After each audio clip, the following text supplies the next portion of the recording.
오늘 여러분과 함께 알아볼 지혜는 쇼펜하우어의 지혜입니다. 인간관계는 정말 어려운데요. 이번 지혜는 모두에게 도움이 될 지혜지만 이런 분들은 반드시 들어주시기 바랍니다.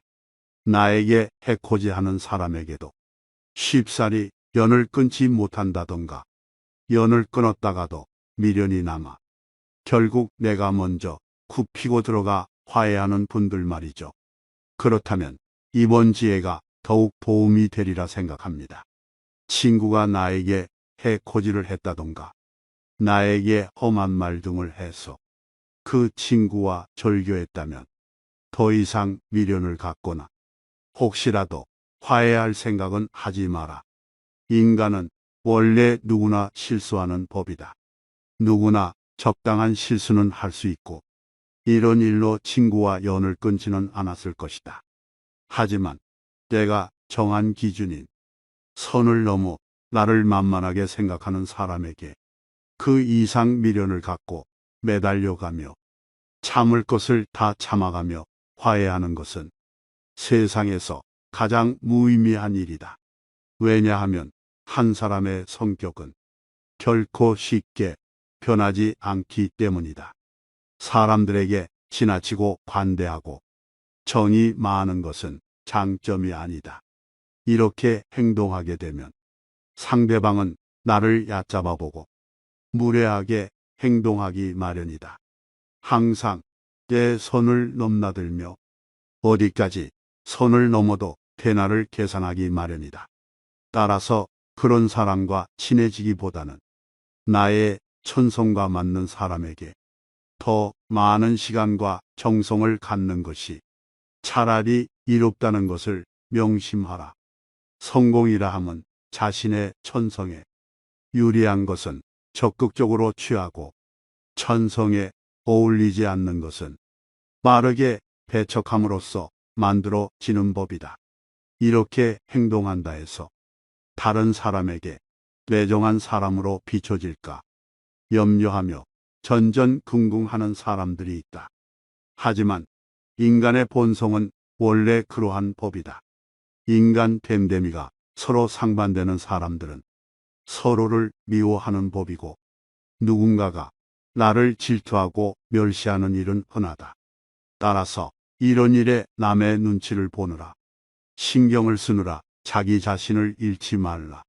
모든 고뇌와 번민, 불안과 초조의 90%는 다른 사람이 나를 어떻게 생각할까 하는 걱정에서 비롯한다. 이런 걱정으로 삶을 낭비하기보다는 자신을 더욱 좋은 사람으로 갖고 나가는데 더욱 더 시간을 기울여야 한다. 대부분의 사람들은 남들에게 칭찬을 받으면 그것이 비록 사탕발림이라는 걸 뻔히 알면서도 흐뭇해한다. 인간의 이런 특성은 이해하기 어려울 만큼 어리석고 무의미하다. 진정 행복을 원한다면 나의 진정한 자아와 남의 눈에 비친 자신을 확실히 구분해야 한다. 자신을 향한 제3자의 판단이란 아주 불확실하고 편견이 들어가 있다. 왜냐하면 제3자가 멍청이일 수 있고 어떤 일에 깊은 편견을 갖고 있는 사람이거나 자신에 대해 큰 오해를 하고 있을 수도 있다. 사고방식이 천박하거나 무가치한 사람일 수 있고 소견이 좁고 생각이 빈약한 사람일 수도 있기 때문이다. 만일 그런 사람이 악평을 할 경우 어떻게 우리는 말도 안 되는 그 악평을 가치 있는 견해로 받아들이겠는가? 어리석은 자가 나를 비난하더라도 나는 그저 나일 뿐 나의 본질이 바뀌지 않는다. 남의 악담으로 인해 내가 바뀐 것 같다면 나의 본질이 바뀐 것이 아닌 그들로 인해 내 생각이 바뀐 것일 뿐이다. 스스로 고생문을 열지 마라. 사람들이 한평생 수많은 위험을 무릅쓰고 땀 흘려 고생하는 원인은 무엇일까? 이는 무엇보다도 남들에게 인정을 받기 위해서다. 남에게 인정받지 않으려면 왜 그토록 힘들고 고단한 삶을 살겠는가? 남의 평가를 중요하게 여기는 습관이 그대로 굳어지면 굳어질수록 나의 삶은 그만큼 해롭고 불리해진다. 남의 눈을 의식하지 않고 남들이 알아주는 걸 개의치 않으며 나는 나임을 인정하며 사는 사람은 그렇지 않은 사람들보다 훨씬 행복하다. 행복이라는 것은 주로 안정된 기분과 흐뭇한 상태를 뜻한다. 지금 안정된 기분이 좀 더 지속되길 바라는 마음 상태가 다름 아닌 고 행복이다. 남의 시선을 의식하는 순간 이 안정된 기분은 흐트러진다. 따라서 행복을 유지하기 위해서는 그 무엇보다도 먼저 허영심을 버려야 한다. 그것이 행복을 증진하는 방법이다. 만일 우리가 이 허영심을 줄이면 그만큼 불행도 줄어든다. 하지만 허영심을 없애는 일은 참으로 어려운 일이기에 행복이라는 대가가 크다. 남들이 가지고 있는 것을 부러워하고 내 마음이 행복에서 불행으로 바뀐다면 우리가 물질적인 소유로 인해서 불행을 느낄 때는 나의 욕망 지수를 줄여야 한다.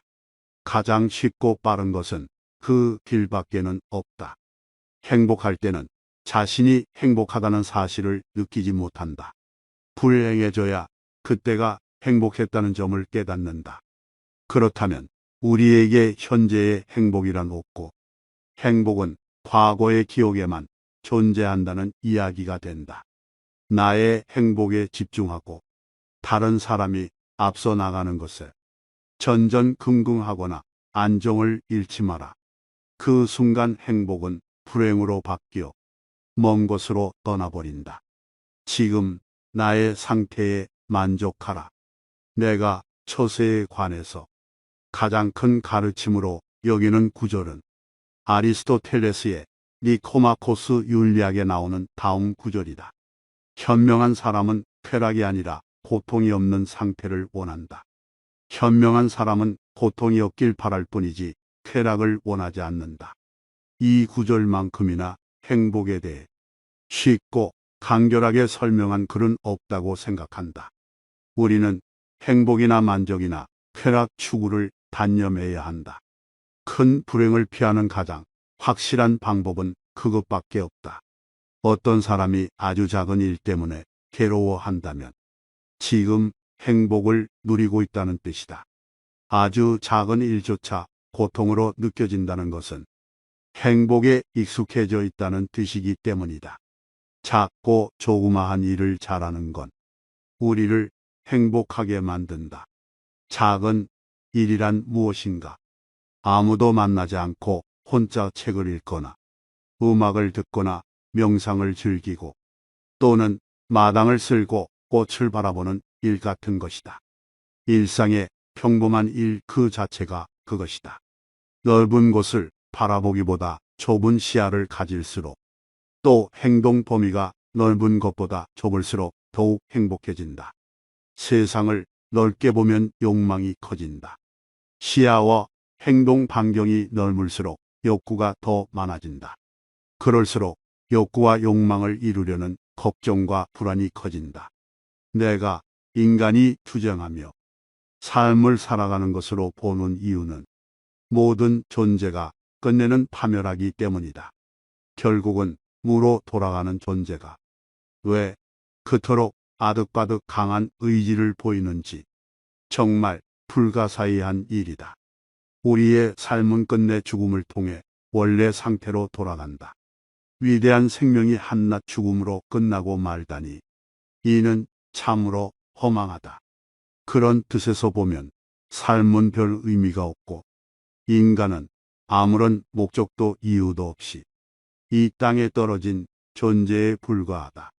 하지만 불쌍할 이유도 없다. 우리는 본래 없던 존재가 아닌가. 잠시 존재하다가 다시 없는 상태로 돌아간다. 때문에 사실상 잃는 게 없다. 한번 생각해보라. 우리가 죽음으로 무엇을 잃는단 말인가? 죽음은 잃는 게 아니라 본래대로 되돌려지는 것이다. 우리는 손해 볼 게 없다. 빈손으로 태어났다가 빈손으로 가는데 무슨 손해를 본단 말인가. 따라서 지금 삶에 만족하고 행복을 느끼는 것이 현명한 삶이라 생각한다. 호라시시스가 말한 바와 같이 어떤 일에도 경탄하지 않는 경지는 늙어서야 도달할 수 있나 보다. 세상이 공허하다는 사실, 세상의 아름다움도 허망하다는 확신이 들어야 참된 세계의 의미를 깨닫게 된다. 우리는 가장 친한 친구의 불행에 일종의 고소한 기쁨도 함께 느낀다. 사실 우리를 기쁘게 하는 일 중 하나는 최근 겪고 있는 친구의 불행과 슬픔에 관해 듣는 일이다. 이것이 인간이 지닌 특성이자 본성이다. 따라서 자기 재능을 크게 과시하는 일처럼 어리석은 행동은 없다. 남의 재능을 보고 대다수 사람들이 칭찬과 격려를 할 것 같지만 속으로는 시기와 질투심에 사로잡힌다. 특히 똑같은 일로 경쟁 관계에 있는 사람들에게는 증오나 원한을 사기 쉽다. 재능은 과시하는 순간 공격 대상이 된다. 이 사실을 잊어서는 안 된다. 따라서 자신의 안전을 위해서는 재능을 애써 감춰야 한다. 남들과 똑같이 평범하다는 점을 보여야 한다. 남을 불합리한 생각과 허망에서 벗어나게 하려는 것만큼 어려운 일은 없다. 만일 남이 차마 귀로는 들을 수 없고 전혀 이치에 닿지 않는 말을 하더라도 개입할 필요가 없다. 단지 그가 서투른 연극을 하고 있다고 생각하면 된다. 사랑하지도 말고 미워하지도 말라. 이것이 지혜의 절반에 해당한다. 아무것도 말하지 말고 아무것도 믿지 말라. 이것이 지혜의 나머지 절반이다. 하지만 이런 명언을 지켜야 하는 이 같은 세상에서 사는 우리의 삶이 얼마나 어처구니 없는가. 우리는 지나치게 기뻐해서도 지나치게 슬퍼해서도 안 된다. 세상은 결국 어떻게든 변한다. 때문에 기쁨이 슬픔이 되기도 하고 슬픔이 뜻밖의 기쁨으로 바뀔 수 있다. 우리 머리로는 인간사의 길흉화복을 판단할 수 없다. 올바른 판단을 하기 위해서는 좋은 책은 2번 이상 읽어야 한다. 2가지 이유가 있다. 첫째, 한 가지 일을 2번 경험하면 그 경험을 다른 일과 연관시키는 힘이 생긴다. 처음 놓친 부분을 되살릴 수도 있다. 결론에 대한 확신도 선다. 둘째, 처음과 다른 생각과 기분을 얻게 되면서 그 인상도 달라진다. 똑같은 물체에 다른 조명을 비춰보는 것과 같다. 두뇌가 원하는 만큼의 역량을 갖게 된다. 개인적인 일은 남들에게 얘기하지 마라. 좋은 비밀은 질투를 불러일으키고 나쁜 비밀은 상황이 나빠지면 결국 나에게 약점이 되는 법이다. 따라서 개인적인 비밀은 마음속 깊이 숨겨 두어야만 한다. 아무리 친한 친구에게도 객관적인 자기 모습만 보여주는 것이 좋다. 주관적으로 바라보면 친구도 결국 남이기 때문이다. 적에게 알려서 안 될 일은 친구에게도 알리지 말라는 아라비아 격언이 있다. 비밀을 지키면 비밀의 주인이 되지만 비밀을 고백하면 비밀의 노예가 된다. 그리고 평화의 열매는 결국 침묵의 나무에서 열리는 법이다. 말이 많으면 말 실수가 느는 법이다. 과묵함은 처세의 근본이란 사실을 우리는 결코 잊지 말아야 한다. 청년기에는 주관이 지배하고 노년기에는 사색이 지배한다. 다시 말하면 청년기는 작가로서 알맞은 시기요. 노년기는 철학에 적합한 시기다. 실천하는 데 있어서도 청년기는 주관과 인상에 따라 결심하지만 노년기에는 대부분이 사색한 다음에 결정한다. 현재 내가 슬픔을 겪고 있다면 남에게 말하지 마라. 슬픔은 공유해서 좋을 것이 없다. 슬픔은 내 주변 사람 모두를 부정적인 감정으로 물들게 한다. 나의 슬픔을 위로해주지 않는다고 그 사람을 비난하지 마라. 타인 혹은 세상에 절대로 많은 것을 기대해서는 안 된다. 아무리 친해도 결국 타인인 다른 사람에게서 무엇을 더 얻으려 하는가? 결국 인간은 누구나 혼자다. 중요한 것은 혼자 있을 때 그가 어떤 사람인가 하는 것이다. 모든 것에 있어서 결국 인간은 자기 자신에게서 구해야 한다. 약간의 근심, 고통, 고난은 항시 누구에게나 필요한 것이다. 바닥 짐을 싣지 않은 배는 안전하지 못하여 곧장 갈 수 없으리라. 결국 인간의 행복과 불행은 무엇으로 자신의 마음을 가득 채우느냐에 달려 있다. 상대의 인격을 무시하는 말을 하지 마라. 비록 천하고 가련하며 비웃음을 받아 마땅한 사람이라 할지라도 그의 인격을 무시해서는 안 된다. 아무리 나쁜 인격자를 만난다 하더라도 그래 세상에는 저런 사람도 필요하지 라고 생각해야만 한다. 오히려 모든 사람들의 인격 속에 존재하는 영원성이나 불멸성을 찾는 것이 필요하다. 지레 겁먹고 인생을 살지 마라. 언제 닥칠지 모르는 사건 때문에 마음의 평화를 잃는 일은 없어야 한다. 이를테면 우리는 불행한 일이 절대로 일어나지 않을 것이라거나 적어도 지금 당장은 일어나지 않을 것이라고 생각할 필요가 있다. 걱정에 대한 상상력을 억제하라. 걱정은 한번 시작하면 좀처럼 걷잡을 수 없게 된다. 거센 폭풍의 기운에 휩쓸린 것처럼 제멋대로 자라는 것이 걱정의 특징이다. 걱정에 대한 상상력은 모래성과도 같다. 우리는 걱정으로 모래성을 쌓지 않도록 반드시 경계해야 한다. 걱정의 모래성은 많은 열정만을 낭비할 뿐이다. 걱정으로 세운 건물은 단 한 번의 한숨으로 무너져 내릴 만큼 허망하다. 그러나 무엇보다도 주의해야 하는 것은 불행을 상상하면서 걱정하는 것이다. 바로 눈앞에 불행이 닥치기 전에는 미리 걱정하지 않는 것. 그것이 지혜로운 자의 행동이다. 혼자가 되는 것에 익숙해져라. 인간은 누구나 홀로 있지 않을 수 없다. 결국 인간의 행복은 얼마나 홀로 잘 견딜 수 있는가에 달려 있다. 남들이 뭐라고 생각할까? 늘 이런 생각에 사로잡혀 사는 사람은 노예일 뿐이다. 노예는 늘 주인의 눈치를 살피고 주인의 명령을 따라야만 한다. 하기 싫은 일이 있을지라도 그것을 따라야 한다. 결코 노예로 살아서는 안 된다. 정신적으로 풍요로운 사람은 완전한 고독 속에서도 자기 자신의 사유와 상상을 통해 탁월한 즐거움을 누린다.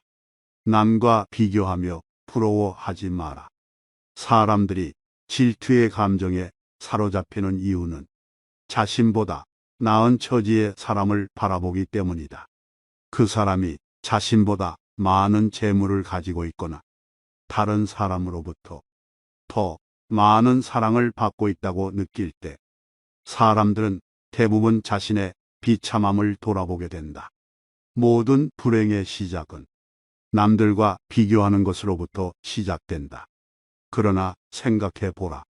이 지구상에 나보다 불행한 사람이 얼마나 많은지를 말이다.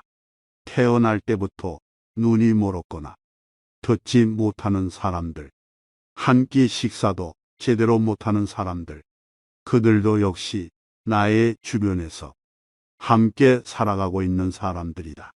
하루하루를 소중히 생각하라. 하루는 아주 작은 일생의 축소판이다. 아침에 잠이 깨어 일어나는 것이 탄생이요. 상쾌한 아침은 짧은 청년기를 맞는 것과 같다. 그러다가 저녁 잠자리에 누울 때는 인생의 황혼기를 맞는 것이라는 것을 알아야 한다. 인생의 첫 40년은 자신이 직접 쓴 소설이며 나머지 30년은 그 소설을 해설해 준다. 우리는 우리가 살고자 하는 삶이 아니라 살 수 있는 삶을 살아야 한다. 인간이 살고 있는 이 세상은 그가 바라보는 각도에 따라 그 모양이 달라진다. 물고기에게는 물속이, 새에게는 공중이, 두더지에게는 땅속이 행복한 것처럼 자기에게 적합한 분위기만이 행복을 주는 것이다. 고독은 뛰어난 정신을 지닌 자의 운명이다. 사교가 뛰어난 사람은 대체로 평범한 사람이라고 평가해도 좋다. 그러나 비사교적인 사람들, 특히 남들과 잘 어울리지 못하는 외로운 영혼들은 어떤 면에서 뛰어난 능력을 가진 인물로 봐도 좋다. 헤라클레스처럼 어마어마한 힘을 가진 사람이 보석 세공을 하거나 학문 연구를 한다면 그는 타고난 자신의 능력을 제대로 발휘하지 못할 것이다. 자신에게 어울리지 않는 일을 선택하는 사람은 불행을 면하기 어렵다. 사람은 혼자 있을 때에만 진정한 자신이 될 수 있다. 우리의 슬픔은 대부분 다른 사람들과의 관계에서 비롯된다. 우리는 다른 사람들과 같아지기 위해 우리 인생의 대부분을 낭비한다. 사람들의 눈높이에 나를 맞추려는 데서 모든 불행이 시작된다. 나는 어쩔 수 없이 나다. 내가 나를 부끄러워하지 않는다면 사람들도 나를 부끄러워하지 않게 될 것이다. 돈이란 바닷물과도 같다. 그것은 마시면 마실수록 목이 말라진다. 돈 빌려달라는 것을 거절함으로써 친구를 잃는 일은 적지만 반대로 돈을 빌려줌으로써 도리어 친구를 잃기 쉽다. 당신이 다른 사람들의 상황을 부러워하는지는 모르지만 사실 그러한 상황은 그 사람들의 성격에 맞을 뿐이고 당신의 성격에 맞는 것은 아닐 수도 있다. 만일 당신이 그 상황에 놓인다면 자기를 불행하게 느낄 것이고 참는 것조차 거의 불가능할지도 모른다. 우리 인생은 마치 커다란 모자이크와 같아서 가까이에 있으면 제대로 알아볼 수가 없다. 그것이 얼마나 아름다운지를 알려면 그곳에서 멀리 떨어져서 봐야 한다. 우리는 흔히 우리가 갖지 못한 것을 바라볼 때마다 만일 저것이 내 것이라면 얼마나 좋을까 라고 생각한다. 그럼으로써 자신의 결핍을 인식하며 불행을 느끼게 된다. 그러나 우리는 그 대신 자신이 소유한 것을 바라보면서 만일 이것을 잃어버린다면 얼마나 고통스러울까를 생각해 봐야 한다. 마음의 동요가 적을수록 고통도 줄어든다. 활동의 영역을 좁히면 마음의 동요를 줄일 수 있다. 그러나 정신적인 활동을 제한한다면 그것은 우리를 권태에 빠지고 만다. 지나친 방탕과 쾌락의 늪으로 끌려 들어가지 않도록 조심하라. 분노나 격정과 같은 격렬한 감정의 혼란을 피하고 정신적인 긴장이 계속되지 않도록 주의하라. 날마다 규칙적인 운동을 하고 음식에 절제를 두어라. 실패로 결말이 날 것이라고 예상되는 상황에 처해 있더라도 한 가닥의 희망의 빛이 보인다면 결코 절망하지 마라. 시커먼 먹구름이 하늘을 뒤덮고 있더라도 한쪽 구석에 작지만 밝은 빛이 새어나오고 있다면 그대여 결코 희망을 버리지 마라. 아무리 작은 빛이라 하더라도 그 빛은 세상을 환하게 비춰줄 수 있으며 우리의 앞길을 열어줄 수 있다. 저기에 자그마한 빛이 보이지 않는가? 천지가 뒤집히기 전에는 용감한 사람은 결코 쓰러지는 일이 없다. 용감한 사람은 어떤 일에서든지 한 가닥의 희망의 끈을 잡고서 험난한 파도를 향해 뛰어든다. 하지만 대부분의 사람들은 작은 빛보다는 무거운 먹구름만을 의식하며 두려움에 떤다. 그러나 먹구름은 반드시 거치기 마련이다.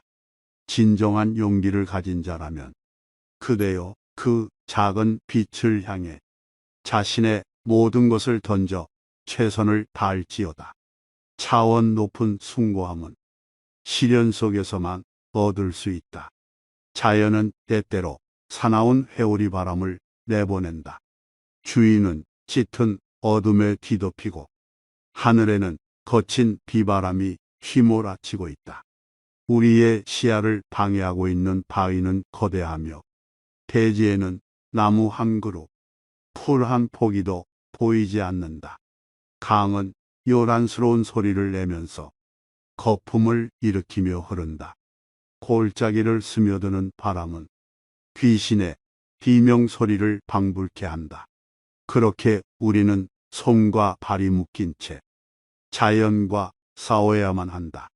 이러한 조건 속에서도 고통이나 고뇌의 마음을 빼앗기지 않고 사물을 객관적으로 바라볼 수 있다면 인식의 순수한 주체인 나는 모든 것을 분명하게 통찰할 수 있다. 객관적인 인식과 냉정한 통찰은 우리에게 있어서 반드시 필요한 능력이다. 이러한 인식과 냉철한 사고가 없다면 우리는 수많은 세파에서 살아남을 수가 없다. 무모함과 거침에서 벗어날 수 있는 길은 논리적이며 이성적인 사고뿐이다. 이 지혜들을 바탕으로 우리 삶이 조금 더 나아가길 소망합니다.